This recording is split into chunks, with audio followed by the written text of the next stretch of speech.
ఆంధ్రప్రదేశ్ రాష్ట్రంలో రాజకీయాలు వేడెక్కిపోయినాయి.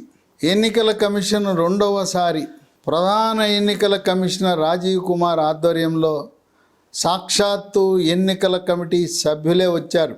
ఫిబ్రవరి 2వ తారీఖున ఎన్నికల నోటిఫికేషన్ విడుదలై మార్చి 6న ఆంధ్రప్రదేశ్లో శాసనసభ, లోక్సభకు పోటీ శాసనసభ ఎన్నికలు జరుగుతాయనే వార్తలు వెలువడుతున్న తరుణంలో ఆంధ్రప్రదేశ్ రాష్ట్రంలో ఉద్యోగస్తులను బదిలీ చేసిన విధంగా వైఎస్ఆర్సీపీ పార్టీ నాయకులను బదిలీలు చేయటం, అంతర్జిల్లా బదిలీలు, అంతర్జోన్ల బదిలీలు.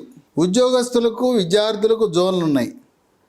ఉత్తరాంధ్రలో 3 జిల్లాలు జోన్ 1, 2వ జోను పశ్చిమ తూర్పుగోదావరి కృష్ణా 2వ జోను, గుంటూరు ప్రకాశం నెల్లూరు 3వ జోను, రాయలసీమ 4వ జోను. ఈ 2వ జోన్ వాళ్ళని 1వ జోన్కి పంపటం, పశ్చిమ గోదావరి జిల్లా వాళ్ళని ఉత్తరాంధ్ర పంపటం. అలాగే ఎమ్మెల్సీలను ఎంపీలుగా, ఎంపీలను ఎమ్మెల్సీలుగా, ఎమ్మెల్యేలని ఎంపీలుగా రకరకాలుగా మార్చేయటం. ఇవన్నీ చూస్తుంటే ఉద్యోగస్తుల బదిలీలు లాగా ఉన్నాయని చెప్పి రాజకీయ పార్టీలు, విశ్లేషకులు భావిస్తున్నారు. ఈ రకంగా బదిలీలు చేయటం అనేది ఇంతవరకు దేశానికి స్వాతంత్రం వచ్చిన తర్వాత ఏ రాష్ట్రంలో కూడా ఎక్కడ ఇట్లాంటి బదిలీలు జరగల. ఏ విధంగా ఏ రాష్ట్రంలో లేని విధంగా 3 రాజధానులను ప్రతిపాదించాడో ఈ అంతర్రాష్ట్ర బదిలీలు ఇక్కడ బోయ సామాజిక వర్గానికి చెందిన కర్నూలు, అనంతపురంలో అనేక మంది నాయకులు ఉంటే అంతర్రాష్ట్ర బదిలీల కింద కర్ణాటక రాష్ట్రంలో బళ్ళారి నుంచి భారతీయ జనతా పార్టీలో మాజీ ఎంపీగా పనిచేసిన శ్రీరాములనే మాజీ మంత్రి సోదరి శాంతమ్మని బళ్ళారి నుంచి హిందూపురం దాకా దిగుమతి చేసుకుని అంతర్రాష్ట్ర బదిలీలకు తెరతీశారు.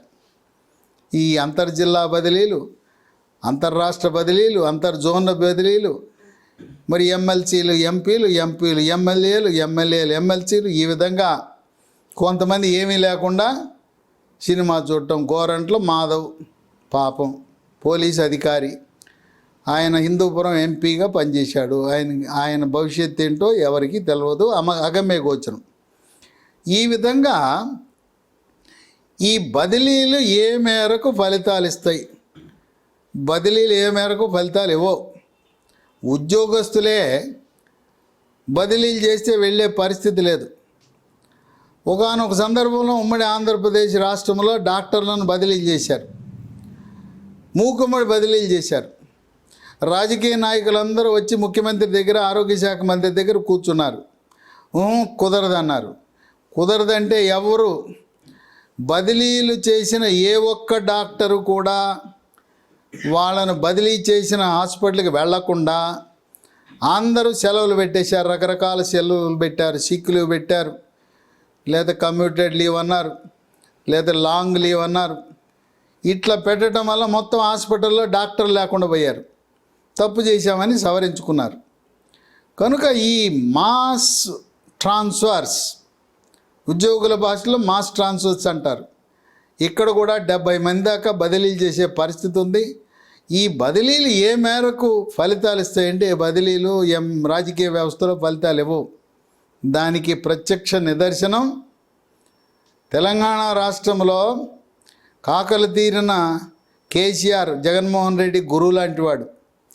40 ఏళ్లలో ఎప్పుడు ఓటమి చవి చూడలా. అటువంటి వ్యక్తి ఒక సాదాసీదా మొట్టమొదటిసారి గెలిచిన బీజేపీ కార్యకర్త వెంకటరమణారెడ్డి చేతిలో కామారెడ్డిలో ఘోర పరాజయం. ఆయనకున్న అనుభవం ఏంటి? ముఖ్యమంత్రి ఓడిపోయాడు. అట్లాగే ప్రస్తుత ముఖ్యమంత్రి రేవంత్ రెడ్డి, ఆయన కూడా సాదాసీదా బీజేపీ కార్యకర్త చేతిలో కామారెడ్డిలో ఓటమి చెందాడు. వాళ్ళిద్దరే మాజీ ముఖ్యమంత్రి, ప్రస్తుత ముఖ్యమంత్రి స్థాయి వాళ్ళే ఓడిపోతే వీళ్ళని అంతర్జిల్లా బదిలీలు, అంతర్జోన్ల బదిలీలు, MLC to MLA, MLA to MP, అంతర్రాష్ట్ర బదిలీలు ఏమాత్రము ప్రయోజనం ఉండదు.